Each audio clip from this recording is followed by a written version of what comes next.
नमस्कार मित्रों। पश्चिम बंगाल से कुछ महत्वपूर्ण सूचनाएं आ रही हैं। ये सूचनाएं माननीय कोलकाता उच्च न्यायालय से है।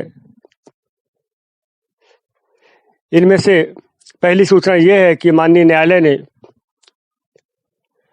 एक आदेश जारी करके पश्चिम बंगाल पुलिस को कहा है कि राष्ट्रीय मानवाधिकार आयोग की अनुशंसाओं के आधार पर, सिफारिशों के आधार पर एफआईआर दर्ज किए जाएं।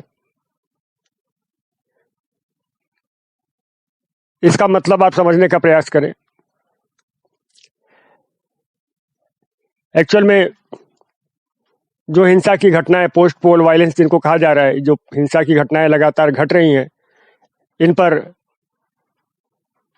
नेशनल ह्यूमन राइट्स कमीशन ने जांच की और शायद कर रही है।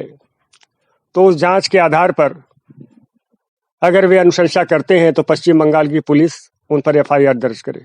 आप समझना, अभी तक क्या हो रहा था, सूचना ये आ रही थी, शिकायतें आ रही थी, सूचना आ रही थी कि पश्चिम बंगाल की पुलिस पहले तो एफआईआर दर्ज करने से मना कर देती है, बहुत ही आनाकानी करती है, बहुत ही डिस्करेज करती है, एफआईआर उनके हिसाब से नहीं दर्ज होता, गवाही उनके हिसाब से नहीं होती, तमाम तरह की बातें। आप समझना, कोई भी अगर आपराधिक घटना होती है, कोई भी क्राइम होता है, तो अगर क्रिमिनल जस्टिस सिस्टम को काम करना है तो उसकी शुरुआत पुलिस की एफआईआर से होती है, प्रथम सूचना प्रतिवेदन से होती है। इसके बाद ही बाकी कार्रवाइयाँ हो सकती हैं। दंड, एफआईआर होगा तो इन्वेस्टिगेशन होगा, चालान हो सकते हैं, फिर न्यायालय, ये वो है ना, न्यायालय में फिर तो जो भी चीज़ें हैं उनकी शुरुआत एफआईआर से होंगी। जो क्रिमिनल जस्टिस सिस्टम में जो भी आगे की कार्रवाई है एफआईआर से होगी। अगर एफआईआर ही नहीं दर्ज हुआ तो फिर आगे कार्रवाई कैसे होगी? जैसे हम एक उदाहरण के लिए मैं बताऊं आपको कि जम्मू कश्मीर में कश्मीरी हिंदुओं के साथ जो भी घटनाएं घटी, उनमें यही हुआ, एफआईआर शायद नहीं के बराबर दर्ज हुई है। तो एफआईआर दर्ज न होने से क्या होता है कि फिर आगे की कार्रवाई, दंडात्मक कार्रवाई नहीं हो पाती। अब चूंकि हाईकोर्ट का, माननीय हाईकोर्ट का आदेश है, ऑनरेबल हाईकोर्ट का आदेश है, तो अब पश्चिम बंगाल की पुलिस एफआईआर दर्ज करने से मना नहीं कर सकती। मना करेगी तो क्या होगा? Contempt of court. मना करेगी तो कंटेम्प्ट ऑफ कोर्ट होगा। पुलिस ये साहस नहीं करती कभी भी कंटेम्प्ट ऑफ कोर्ट की स्थिति आए, ये साहस पुलिस नहीं करती। इसका मतलब ये है कि पश्चिम बंगाल पुलिस को अब एफआईआर दर्ज करना ही होगा। ये एक बहुत बड़ी विजय है, बहुत बड़ी विजय है। किसकी? हिंसा पीड़ितों की एक बहुत बड़ी विजय है। जो ये लगातार एक लड़ाई चल रही है, इस हिंसा के विरुद्ध पूरे देश के लोग जो खड़े हुए हैं, उन सब की एक बहुत बड़ी विजय है। अगर ये एफआईआर दर्ज होता है, और होगा ही होगा, नहीं का कोई प्रश्न ही नहीं उठता। माननीय उच्च न्यायालय के आदेश के बाद एफआईआर दर्ज न हो ही नहीं सकता। हो सकता है कि इसके बाद एफआईआर दर्ज करने के बाद पुलिस इन्वेस्टिगेशन करने में कोताही बरते, लेकिन मुझे उसकी भी संभावना अब अधिक नहीं दिखती। वो क्यों? वो दूसरे है ना, वो न्यायालय की से जो दूसरी सूचना प्राप्त है उससे आप समझ जाएंगे।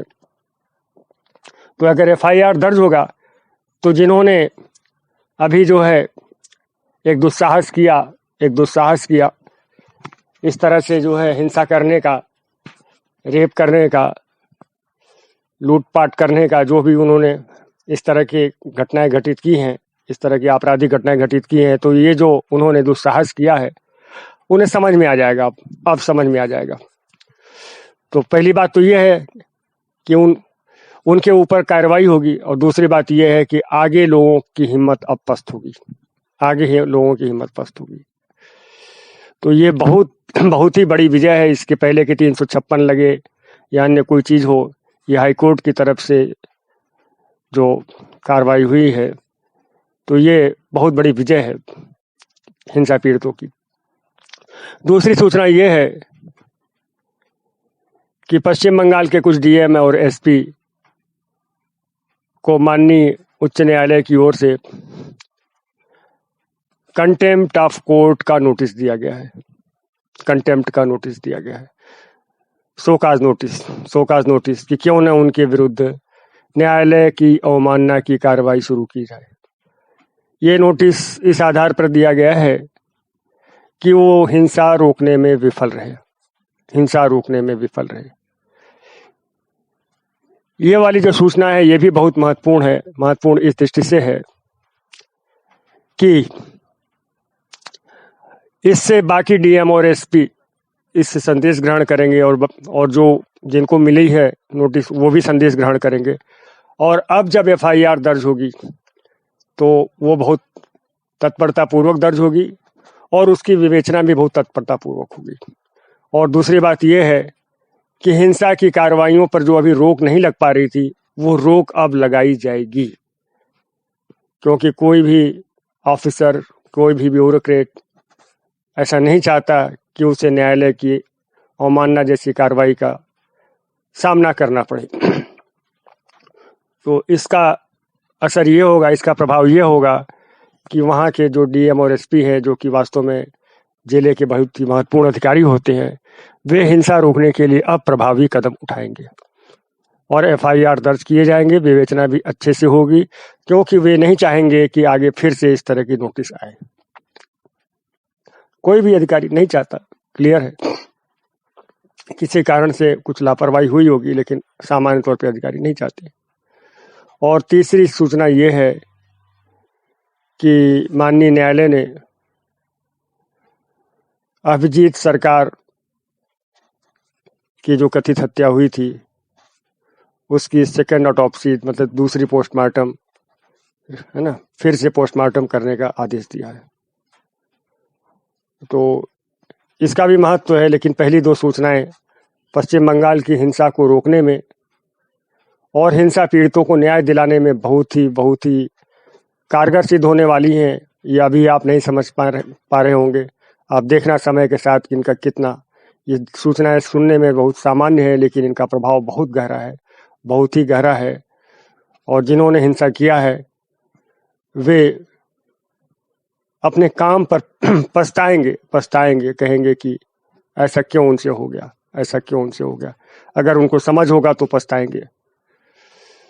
और अगली बात यह है कि कल को अगर ये इन्वेस्टिगेशन ट्रांसफर होता है, एसआईटी को ट्रांसफर होता है या सीबीआई को ट्रांसफर होता है, तो भी ये एफआईआर बेस का काम करेगी, क्योंकि एफआईआर बेस होती है क्रिमिनल जस्टिस सिस्टम में, आपराधिक न्याय प्रणाली में एफआईआर बेस होती है। तो ये एफआईआर बहुत बड़े बेस का काम करेगा अगर सीबीआई इसकी इन्वेस्टिगेशन करती है, एसआईटी इसकी इन्वेस्टिगेशन करती है।